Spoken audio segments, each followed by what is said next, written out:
naghakot sang pagpasidungog ang mga katapo programa kag drama sang DYEZ Aksyon Radyo Bacolod sa Tingog kag Handurawan Awards 2020 sang KBP Negros Occidental Chapter. Ladies and gentlemen, our icon of radio in Negros Occidental this year goes to Eduardo de la Fuente.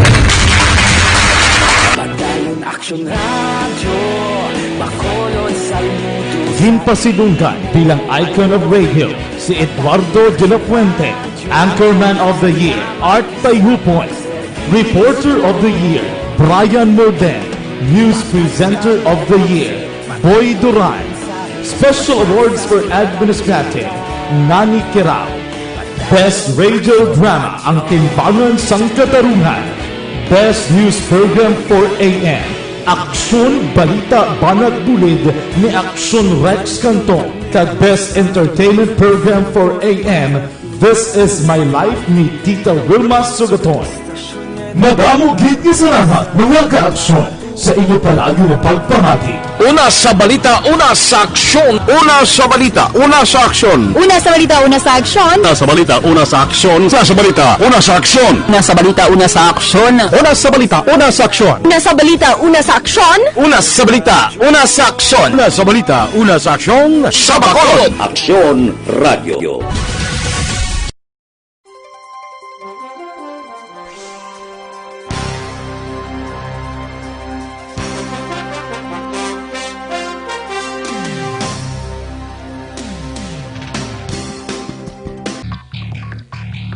Aksyon Reports, second portion. Di kalidad, kag madalong ng mga analisis sa pinakainit na balita sa bilog na probensya kag nasyon. Aksyon Reports, second portion. Patas kag balanse na komentaryo sa mga issues kag mga balita nga nag-aapekto sa mga pumuluyo sa adlaw-adlaw nga tanan. Aksyon Reports, second portion. Upod sa veterano kag respetado nga komentarista. Aksyon Fred Salanga.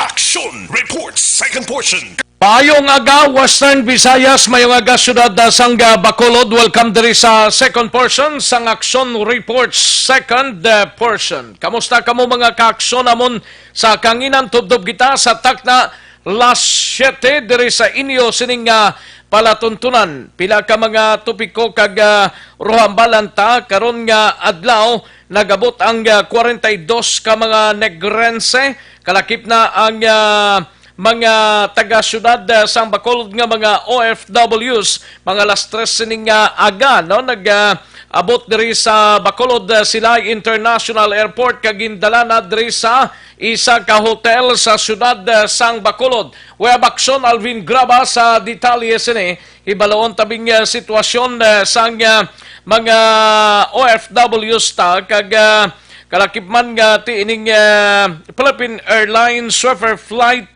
ginorganize ni sang Overseas Workers Administration o kunuwa kag National IETF, no, diri sa pungsod Pilipinas. Web aksyon Alvin Graba, ibalaon ta kag iban pang mga balita sa Patrol. Aksyon Alvin. Aksyon Rex, yara na sa isa ka hotel along sa area sang Barangay Estefania. Ining 11 tanan, no? 11 pa sa 42 ka mga OFW nga nag-albot kay na sang kaagahon sakay sa Philippine Airlines Sweeper flight sa diin ang ining 11 ka mga OFW Action Rex sa nasaling tada nga ara sa isa ka hotel diin sa lalakot ni sila. May taga Barangay Granada, may taga Fortune Town, may ara man taga Barangay Barangay Bata. Dira na sa may Barangay Stephanie yang hotel. Saksyon Rex, no? Sa isa sa Burgos Extension. Burgos Sa Extension. may Burgos Extension, tubang lang gid bala sa may Negros Occidental Police Provincial Office. Okay. Ang ining hotel sa diin. Pila na dang gindala, Aksyon Alvin? 11 ni sila, Action Rex. 11? 11 ang gindala. So, bali may kay 42 ni sila, bali may 31 pa? 31 pa, Action Rex, no? Kay gindalaman sa iban nga mga hotels, silbi kag mga silbi ining nga mga quarantine facility. Sa sining mga 42 ka mga persona nga nag-alabot, no? Lagin pa man ko taman ang pila ka mga personals dito kung bala may mga nag-alabot naman nga ginkuhaan sila sang iban pa nga mga requisitos kaangay sini pagkuha sang RT-PCR test, kaga iban pa ti so personal sila basi karon may ara pa. Pero posible siningaga siguro mag-ro adlaw ang aton sining City Health kagang iya ka Negros Occidental ginpang distribuer ni sila sa mga quarantine facility ni. Yes, Action Rex ginapang distribuer naman sa iban nga mga quarantine facility. In fact, ang nga ari diri kagina kay majority diri sa 11 lunsay taga Bacolod sakay ni sila kagina sa city bus kagina nga naggindulong sa sina nga lugar o na sa diin ina sila karon ang nagahulat pa for another mga requisitos nga gina-require sang syudad sang Bacolod para sa ila sini nga kinanglanon samtang ginapaidalom sa quarantine 14 days quarantine period Action Rex. Kay ang Bacolod ni do mga 31 ni slabla mo. Nga nag-alabot? Nag-alabot, Bacolod area lang do, 32 bla, Action Alvin mo do, amo nang nakuha ta nga initial nga information para sa taga-syudad sa Bacolod. Ang deres dira siguro, taga-probinsya. Yes, kay gintinguan taman kung tani makuhaan man sa nga initial nga pahayag. Si Councilor Israel Ising Salanga and just so happen nga posible karon Action Rex no kay out of coverage ang iya siling linya. Ginaintindihan taman makon man alas 3 kagahon. Gani man. Sugaton mo kag ginakapoy pa. So ang muli Action Rex no ay ni 42 taran ka mga OFWs ang nag-alabot. Actually alas 2 pasado lapit na alas 3 sining kaagahon.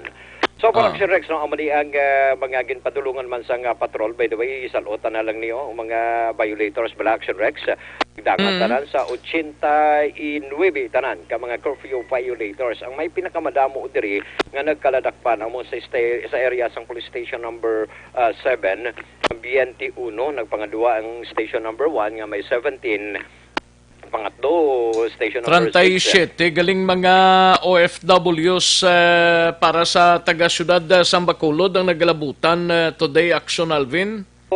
Nagagawa Action Rex 5 lang ang gikan sa probinsya. No? Amo lang na 5 lang gikan sa probinsya eh. Yes, Action Rex, no? Tis naibaloan taman ang initial is 37 gikan sa Bacolod and 5 sa probinsya. So, sa dugang paginaton nga mga balita Action Rex, arestado man ining 51 anyos nga lalaki matapos nga ginserbihan sa Mandambiento de Arresto sa San Sebastian Street, Barangay 33, Ciudad sa Bacolod. Ang suspect ginkilala diri kay Rami Bolinas, nagapuyo man sa Hermelinda Home sa Ciudad sa Bacolod. Din ini siya ang ginaresto paagi man sa warrant of arrest for violation sang RA 9165 nga gin-issue man ni Judge Blanche Bolunya napitsahan June 19 of 2019. Balita, report sa patrol, ang kaaksyon nyo. Ang mga violators, pila kabilog ni? 89 tanan. Pila? 89. 89? Curfew violators lang na Action Rex. Kadamo ba? Kadamo gani. Kahapon to, pila to, 75 na. May breakdown ka na? Yes, Action Rex, breakdown. Sa Police Station 1B to 10? Stations, Police Station 1, 17. Police Station 2, Siam. Police Station 3, Siaman. Police Station number 4, Tatlo. Ang Station 6, Action Rex, 14. Ang Station 7, 21. Station 8, 4. And Station 9, 4, Action Rex. Ang Station 10 kag 5, why ka pa na record? Why pa kita Action Rex records? Ang damo-damo to 21, station din to 7? Station 7. Ang muli, Action Rex, ang may pinakamadamo. In fact, kada kaagahon, isa man na may pinakadamo Action Rex ang station number 2. Kung kaisa, may araman station number 1, nagliga to sa station number 1, mga pasaway bala, especially Saturday to Action Rex. Sus, 42 to nagligad. Sus, Mario. Damo to, nadakpan sa Barangay 16, dakpan sa area sa Barangay 35, ang iban sa downtown area, amo ni ang mga nagkaladakpan. Sige. Balita, reports ang patrol. Ang kaaksyon nyo, aksyon, Alvin Graba. Una sa balita, una sa aksyon sa Bacolod, Aksyon Radio. Action Reports Second Portion. Salamat gid Aksyon Alvin Graba, balita gikan sa Patrol Aksyon Radio Philippine Standard Time las 6:50 nga oras sa mga kaaksyon ta tutok lang diri sa aton sining balitaan. Una pa lang tong salyada sa aton sining mga information. Las 3 kay na sa ngaga 37 ka mga Bacolod OFWs ang nagabot sa Bacolod Silay International Airport kag yara na sa mga quarantine facility ginpamtang ini mga kaaksyon. Sige, daligid lang mahatag tanay pila ka mga commercials, balik lang ta dugay-dugay.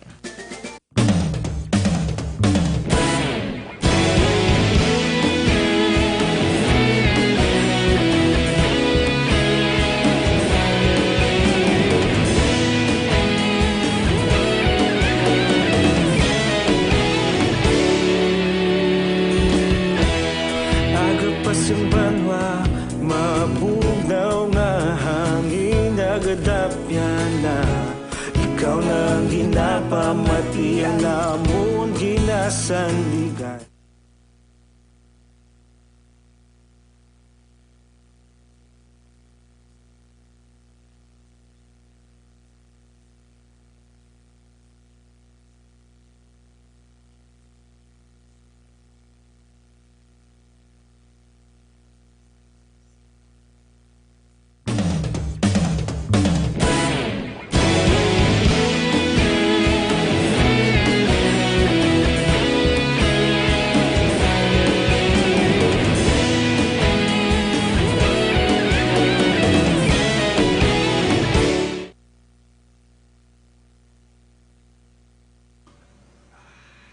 Ginatamyaw tagali ang aton sining mga kaaksyon no nga naga-monitor kay Justin Catalan no. Good morning lang Justin kag kay Vanessa Mayo no. Good evening pa man ni Action Radio man watching from 10,000 Lakes known as Minnesota State. Hello sa mga teacher ko da sa Holy Family sa Sumag. Thank you and God bless Rex. Thank you so much Vanessa. Kay Alma Nombres Gayadaw, good morning lang, no? Kag kay Adela Ravina Pico, kag paring kinalon sa gay. Yara man sa Tokyo, Japan, ga monitor, no? Madam Elizabeth Malaka Gamala, salamat gid, no? Kag Marielos Grijaldo, Makunat, kag kay Helen Westna. Good morning lang, no? Helen Westna. Kag kay Cory Bidaha dira sa Narawis Sinigaran Bida Family. Thank you so much, kid. Kag kay Sir Edwin Pinida, kay Jocelyn Libuon Dispuho, kag kay Paring Biboy ho, Arquisola, no? Good morning lang. Kay Aldrin Ibarle, may lang pag-monitor Aldrin. And sa kay Valencia Kinet, no? May lang pag-monitor. Thank you so much, kid Valencia Kinet. Kay Renz John Artas, good morning lang, no? Sige, daligid lang mga kaaksyon, matagtanay pila ka mga commercials, balik lang ta, dugay-dugay.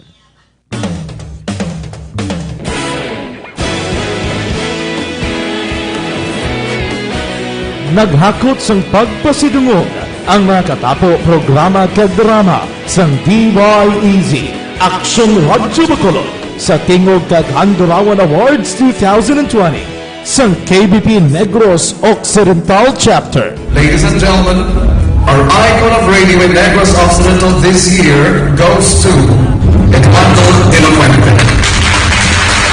Padayon Action Radio, Bacolod Salmudo. Ginpasidunggan bilang icon of radio si Eduardo de la Puente, Anchorman of the Year, Art Tayhupoy, Reporter of the Year, Brian Morden, News Presenter of the Year, Boy Duran. Special Awards for Administrative, Nani Kirao. Best Radio Drama, Ang Timbangan sang Katarungan. Best News Program for AM, Aksyon Balita Banat Bulid ni Aksyon Rex Canton. Kag Best Entertainment Program for AM, This is My Life ni Tita Wilma Sugaton.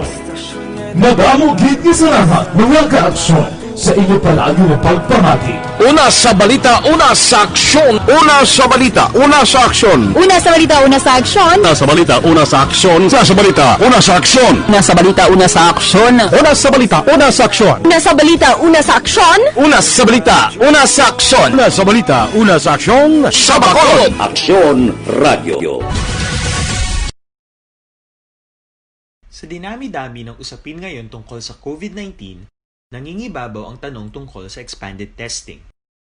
Ano nga ba ang expanded testing? Bago natin sagutin ito, mahalaga munang malaman natin kung ano ang confirmatory test para sa sakit na COVID-19. Ang reverse transcription polymerase chain reaction o RT-PCR ay isang laboratory test na tumutukoy sa mismong virus sa loob ng tao. Ang RT-PCR ang siya lamang test na ginagamit upang makonfirm ang sakit na ito. Kaya nitong alamin kung may virus na sa katawan ng isang tao bago pa man lumabas ang sintomas. Kaya naman sa ating expanded testing, RT-PCR ang ginagamit natin ngayon. Hindi ito katulad ng rapid antibody-based tests o RATs na tumutukoy lamang ng antibodies sa katawan. Sino-sino ang kabilang sa expanded testing? Sa expanded testing, ang mga sumusunod na mga tao na may history of travel sa isang lugar na may COVID-19 o nakisalamuha sa taong may COVID-19 ay sasailalim sa RT-PCR test. Una, mga pasyenteng may malubha at kritikal na kalagayan. Ikalawa, mga pasyenteng may edad 60 pataas, pasyenteng mayroong ibang sakit, o mga pasyenteng may maselang pagbubuntis. Ikatlo, mga pasyenteng may bahagyang sintomas. At ikaapat, iba pa nating kababayan at mga healthcare workers na walang sintomas ngunit may travel history o contact. Mayroon na tayong mga laboratorio na kayang gumawa ng RT-PCR sa Luzon, Visayas at Mindanao. Sa kasalukuyan, layunin ng ating gobyerno na tumaas pa ang health system capacity ng bansa upang matest sina lolo, lola, kuya at ate na pasok sa populasyong kailangan ng testing. Ginagawa natin ito upang mabigyan ng tama at agarang atensyong medikal ang mga pasyente at para matukoy ang iba pang tao na nakasalamuha nila. Mahalaga ang pagpapatest sa paglaban sa pandemya, pero mas mahalaga kung mapapanatili ang kalusugan ng ating katawan. Mas mainam kung lalabanan natin to ng sama-sama. Ika nga, prevention is better than cure. Mag-exercise, kumain ng tama, practice cough etiquette, sundin ang 1 meter rule sa physical distancing, maghugas ng kamay, at higit sa lahat, kung maaari ay magstay at home. Samahan kami sa susunod na video para malaman ang kaibahan ng RT-PCR sa RATs.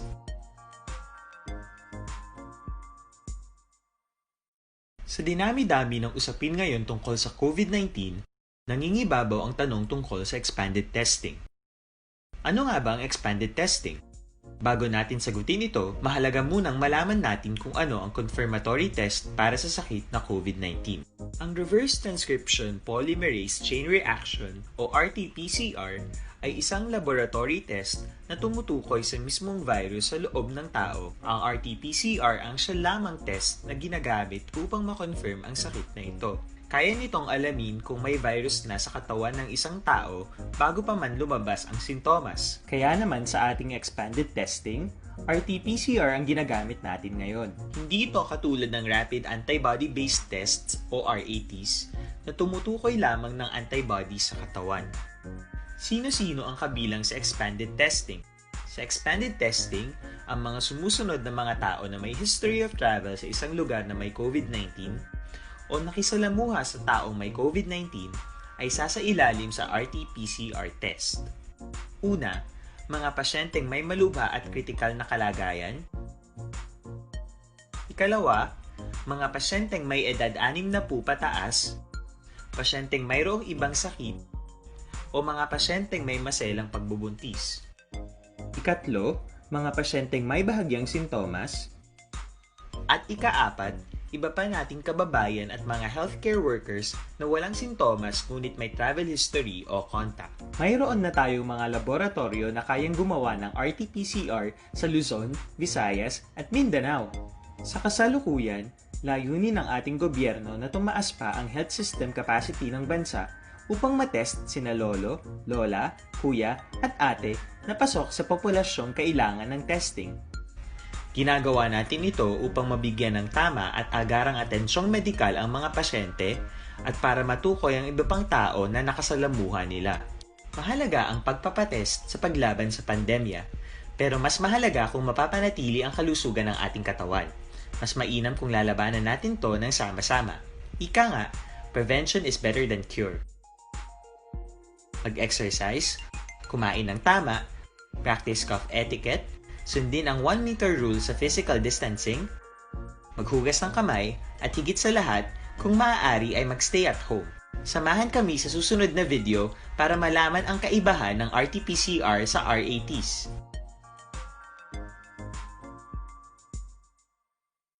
Sa dinami-dami ng usapin ngayon tungkol sa COVID-19, nangingibabaw ang tanong tungkol sa expanded testing.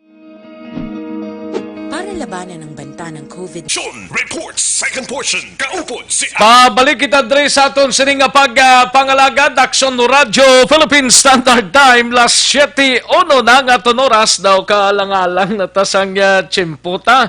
Kay tani talakayon tayning parte sa paribagong memorandum nga ginpagwas ang Department of Interior and Local Government sa mga kaaksyon tablang pagpakigawayan ang makamamatay nga coronavirus nga ang gobyerno magapatigayon sang house-to-house search.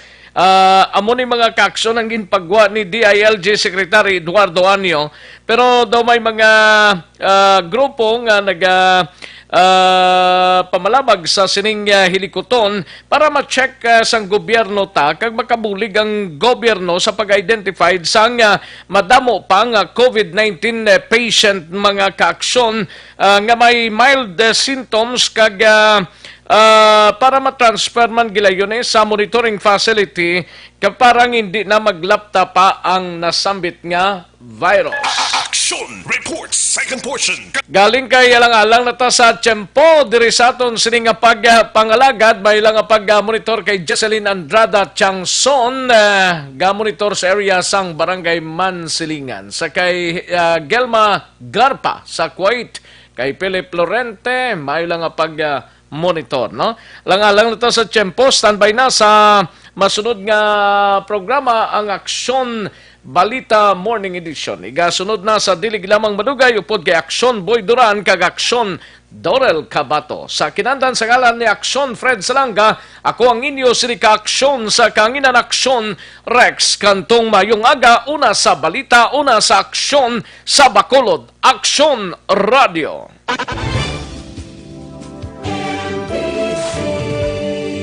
Manila Broadcasting Company. Sa balita, komentaryo, isyu, serbisyo publiko. Aksyon Radio. Sa Bacolod, Aksyon Radio. Aksyon Radio.